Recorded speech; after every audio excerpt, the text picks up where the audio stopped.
वाह, तूने तो वहाँ जाके दोनों प्रेमियों को मिला दिया, लेकिन अब तक अपने प्यार का इजहार नहीं कर पाया तू। अरे मैं सबकी जोड़ियां जमाता हूँ, लेकिन मेरी जोड़ी कौन जमाएगा? मेरी लव स्टोरी तो वहीं के वहीं अटकी है। कैसी है वो? गुस्से वाली है या शांत है? बहुत शांत है, जिसे देखकर मैं फिसल जाता हूँ। शांत है तो तेरी और उसकी जोड़ी नहीं जमेगी। कितना नेगेटिव सोचती है रे। तेरे जैसे दोस्त हो तो दुश्मन की कोई जरूरत नहीं। मैं सेटिंग कर लूंगा। मेरे जैसा लड़का उसे दुनिया में कहीं नहीं मिलेगा। हाँ। वो शांत है तो क्या वो बिल्कुल मेरे जैसी है? नहीं नहीं, तेरे जैसी बदसूरत नहीं है, बहुत खूबसूरत है वो। तू कहना क्या चाहता है? ये बता, तूने उसे साड़ी दी या नहीं? क्या वो तेरे सामने खड़ी है? क्या हुआ? ऐसे पागलों की तरह क्यों हंस रहा है? अरे अच्छा मौका है, चल अभी जल्दी से प्रपोज कर उसे। मैं तुझे बाद में फोन करता हूँ, फोन रख। एक नंबर का बुद्धू है ये। छत पर धूप बहुत है ना, इसलिए ये चश्मे पहने अच्छे लग रहे हैं तुम्हारे चश्मे। अच्छा मजाक कर लेती हो तुम, गुड जोक। कौन थी वो? तुम्हारी गर्लफ्रेंड? नहीं, वो मेरे कॉलेज की एक फ्रेंड है। कृष्णा और मेरी कॉमन फ्रेंड है वो। और कृष्णा और सावित्री के बारे में भैया को बताकर तुमने उनकी काफी हेल्प ओह की। Thank you. क्या तुम मेरी भी एक हेल्प कर सकते हो? तुम्हारा भी बॉयफ्रेंड है? इसका मतलब तुम भी बचपन से किसी पर डोरे जी, डाल रही क्या हो? कह रहे हो? ऐसा कुछ नहीं है। तो फिर ठीक है। और मैं तुम्हें बताती हूँ, पर घर में इस बारे में किसी को भी मत बताना। मेरा जादू चल रहा है। आह, हाँ बोलो, क्या प्रॉब्लम है? लंदन से आने के बाद मैंने मन्नत मांगी थी कि गांव के मंदिर जाऊंगी। अगर घर में कहूंगी तो कोई मुझे जाने नहीं देगा, तो मुझे वहाँ लेकर चलो ना। ले चलूंगा, लेकिन बदले में मुझे क्या मिलेगा? 100 रुपए? ओह कम लग रहा है, 200 चलेंगे? उसकी कोई जरूरत नहीं, फ्री में ले चलता हूँ। तुम जाओ।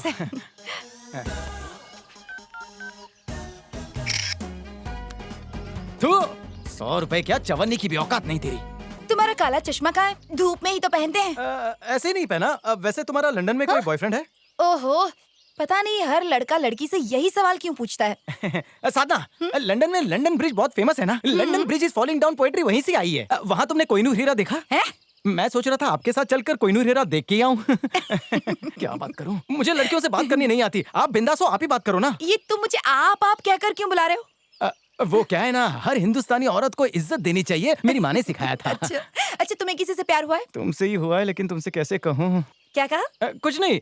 मुझे प्यार कभी नहीं, दूर दूर तक रिश्ता नहीं है। मतलब पप्पी जप्पी जपान कुछ नहीं किया? मैडम, मेरा कैरेक्टर एकदम साफ है। अच्छा, तो शादी के लिए कोई लड़की देखी कि नहीं? हाँ, तुम्हें देखा ना है? मतलब तुमने पूछा ना, तो अभी देखना शुरू कर दूंगा। तुम ही हाँ कह दो। मैं तो ऐसे लड़के से कभी भी शादी ना करूं जिसकी लाइफ में कोई गर्लफ्रेंड ही ना आई हो। कितना बोर होगा वो लड़का। माँ कसम, ये लड़की तो बहुत ही पहुंचेली है। शादी से पहले उसके कितने भी अफेयर्स रहे हो मुझे चलेगा, लेकिन शादी के बाद उसकी लाइफ में सिर्फ मैं रहूंगी और कोई भी नहीं।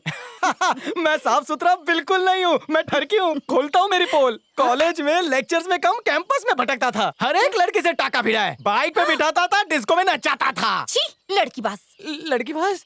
सुनो, मजाक कर रहा था। तुम्हें इम्प्रेस करने के चक्कर में था। सत्यानाश हो मेरा, अपनी इज्जत की मैंने वाट लगा दी। कॉलेज में रोज डे पे भी सारी लड़कियां मुझे राखी बांधती थी। भाई जी, हमने साधना को सर्वदा के साथ मंदिर जाते देखा। क्या था? भगवान मेरी रक्षा करना। भगवान सबकी रक्षा करना। देखो तो कितनी तलवारें हैं यहाँ पर।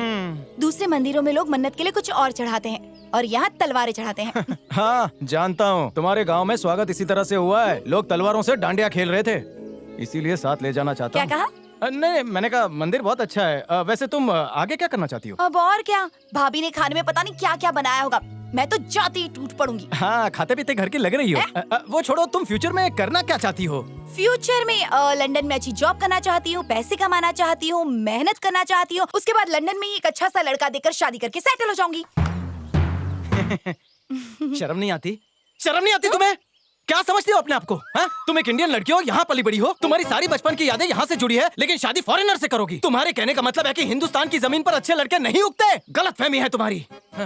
तुम जैसे लोग खुदगर्ज होते हैं। क्या समझती हो अपने आप को? यहाँ की तुम्हारी पैदाइश है, लेकिन पढ़ाई लिखाई विदेश में करोगी, फिर वापस चली आओगी। कुछ दिन माँ बाप के साथ बिताकर फिर चली जाओगी, क्योंकि वहाँ पैसे बहुत ज्यादा हैं। पैसे कमाने की लालच में तुम लोग यहाँ ना शादी करके वहाँ शादी करके सेटल होना चाहते हो। तुम जैसे लोग अपने देश को बाहर के मुल्कों के सामने कमजोर समझते हो, उसका मजाक उड़ाते हो। बच्चे वहाँ इंग्लिश बोलना तो अच्छी तरह सीख जाते हैं, लेकिन अपनी मातृभाषा बोलने में शर्म आती है उन्हें। वो कभी सीख ही नहीं पाते और आखिरकार रो धो के दुखी होके वापस अपने देश लौट आते हो। और ड्यूटी फ्री से कौन सा सामान उठा कर लाते हो? हो? वो सस्ती वाली चॉकलेट्स, वही बदबूदार परफ्यूम्स और बॉडी स्प्रे, और वहाँ से ऐसे इंपोर्टेड टी-शर्ट्स और अंडरवेयर्स लेकर आते हो जो यहाँ से एक्सपोर्ट होते हैं। पहले तो नई चीजें खुद यूज कर लेते हो, पुरानी होने के बाद यहाँ भेजते हो, और एक नया शौक पाल लेते हो। हर चीज की फोटो खींचते हो, कार चलाते वक्त फोटो, नहाते वक्त फोटो, खाते वक्त फोटो, हर जगह फोटो ही फोटो खींचते रहते हो। दरअसल तुम दिखाना चाहते हो कि तुम बहुत खुश हो, लेकिन असल में तुम खुश नहीं, दुखी होते हो। किस्मत वाले हैं वो गोरे लौंडे जो हमारी देश की लड़कियों से शादी करते हैं और हम यहाँ पर कुंवारे लटक जाते हैं। मैं तो बस इतना ही कहूंगा, तुम हिंदुस्तानी हो, हिंदुस्तानी लड़के को पहला चांस दो। मैं एक हिंदुस्तानी हूँ, इसलिए मेरे अंदर का हिंदुस्तानी खून उबल रहा है। अगर तुमने मेरी इजाजत के बगैर लंदन जाकर शादी की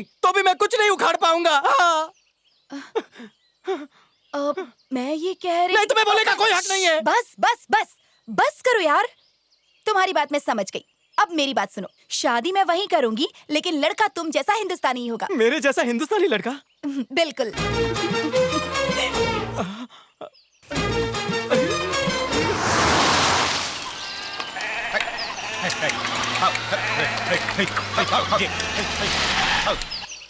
जाओ, रास्ता खाली करो। जाओ बकरियों को। साइड कर इसको। ये देखो, अक्ल नहीं है क्या? बीच सड़क पे इन लोगों को चला रहा है। चल हट हट हट, निकल साइड में कर। साइड में, साइड में। चल चल।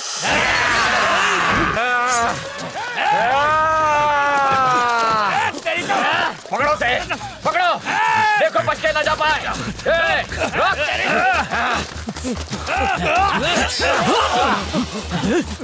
पकड़ो से।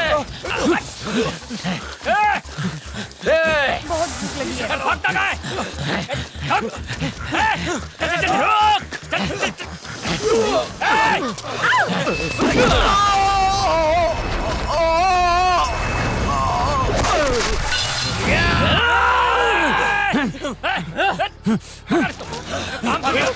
पकड़ो से।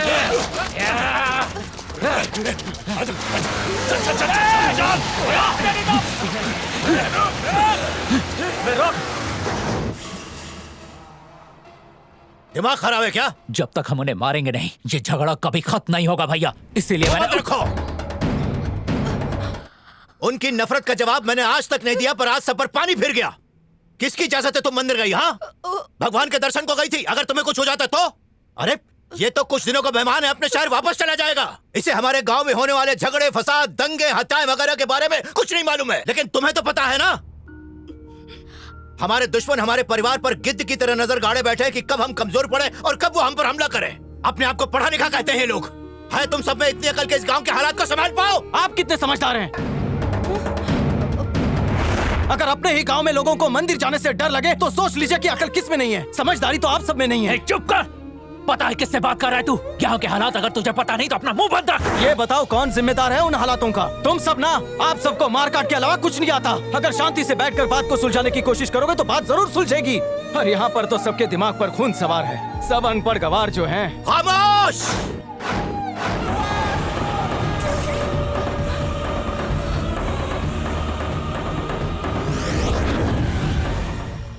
तुम्हें कोई कॉलेज का इश्यू लग रहा है क्या?